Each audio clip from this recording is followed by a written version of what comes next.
I reviewed the Casio automatic in stainless steel and I would say it's almost perfect. I used the Casio automatic in stainless steel for nearly 4 to 5 days now, and I have a few thoughts which could have made this watch perfect, but it did not. Let's start with the specifications of the watch. Casio's first automatic has a few features which is basic to almost any automatic watch at this price range. But when it comes to the dimensions of this watch, it has a case size of 41.4mm if you include the crown and 37.1mm if you exclude it. But it is mentioned as 39mm, it's a little smaller than that. It has a thickness of 12.4mm, a lug-to-lug width of 43.4mm and a lug width of 22.3mm. Due to the integrated bracelet design, it was more snug and perfect in your wrists. Even if you have a slim wrist, you don't have to worry about it. It has a stainless steel body. It runs in a Seiko NH35A movement, which I'll talk about later. It has a foldable clasp as well, a sapphire crystal glass and a see-through mineral glass case back. When it comes to dial, it has stainless steel indices with tiny loom, which I'll also talk about later, and also has a date function. It has a more textured dial like we've seen other companies before, but this one is little different than the others.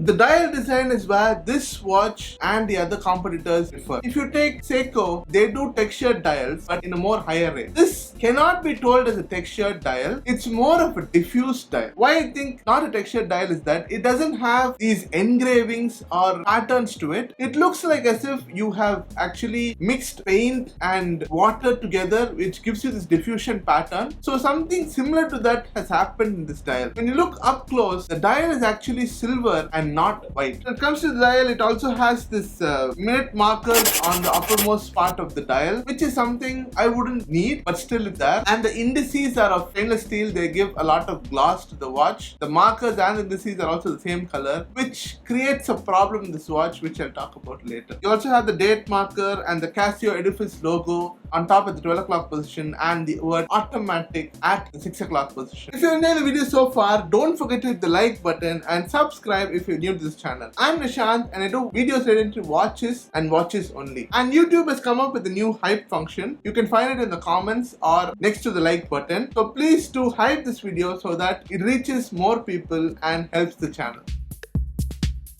The build quality of the stainless steel version is just phenomenal. Direct competitor for this watch is Seiko 5 Sports. If you take a stainless steel version and you compare this with that, this one is much more better than Seiko 5. Seiko 5 has a weak bracelet and it only has a very good case. Sometimes it has an open case back, sometimes doesn't, but this one offers you much more superior quality. But if you take the same kind of build quality, you get it in a Citizen Tiosa, which is way more expensive, around 10,000 more than this watch. So I think for the price, the build quality is just excellent. It has a combination of brushed and polished stainless steel, which gives a more premium feel to this watch. And the best thing about it is that it has this clasp, which is a very good quality compared to any other clasp we've seen in Edifice so far. This one is much better and it's more solid. If I have to talk about the loom and overall visibility of this watch, I am a little disappointed when it comes to this. So what they've opted for is a very flashy or shiny dress watch. So they've gone for the Grand Seiko route, but in Grand Seiko it kind of worked, but here I don't think so it worked. Because they've given this shiny indices and markers, sometimes legibility can be difficult. When you compare the other colors, for instance the green or the blue, there you won't have much problem. But when it comes to the carbon and the white, it is a little difficult to see. But the white is comparatively better to the carbon. There's a lack of loom as well. There's very minimal loom in this watch, and sometimes even if there's loom, you can't see the time properly. Unless you're very fixed on how the hands move in a watch, you can see the time. But over here, I think they should have implemented at least loom to at least 3, 6, 9 and 12, which could have been better, but they did not. Visibility is kind of a problem when it comes to this lineup.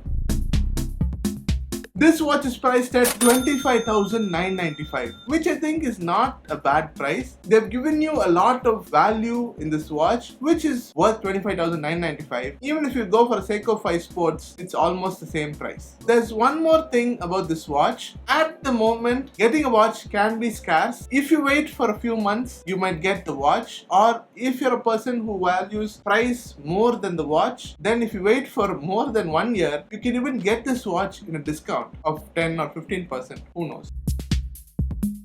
This watch has pros as well as cons. It's not the perfect watch which we expected from Casio. The first pro of this watch is the build quality. It's really good and it is definitely the best in the market till now. The second is the dial. It has not gone to the traditional textured dial, but has opted for something little different compared to the others, and it has really worked in this watch. Now let's talk about the limitation. The first thing is it has a Seiko NS35 movement, which is not bad. People in the comments are going to fry me anyways. But I feel like Casio has rushed to make this watch because most of parts over here are made in China, and the movement is not a Japanese NX35 movement and more of a Malaysian movement. I would have expected a made in Japan automatic watch, but due to the price, they made it in China. That is one major limitation which I feel. The second one is the indices could have been doomed, but they didn't. Or they could have given a more darker color or a non-shiny version like a black, which could have not distracted people from seeing the time, but they went for a more shiny route because it's their first automatic. And the third thing is it doesn't have a micro adjustment. It just has this adjustment on the clasp. You don't have any other micro adjustment as such. If they have gone for micro adjustment in this watch, it would have been much more better.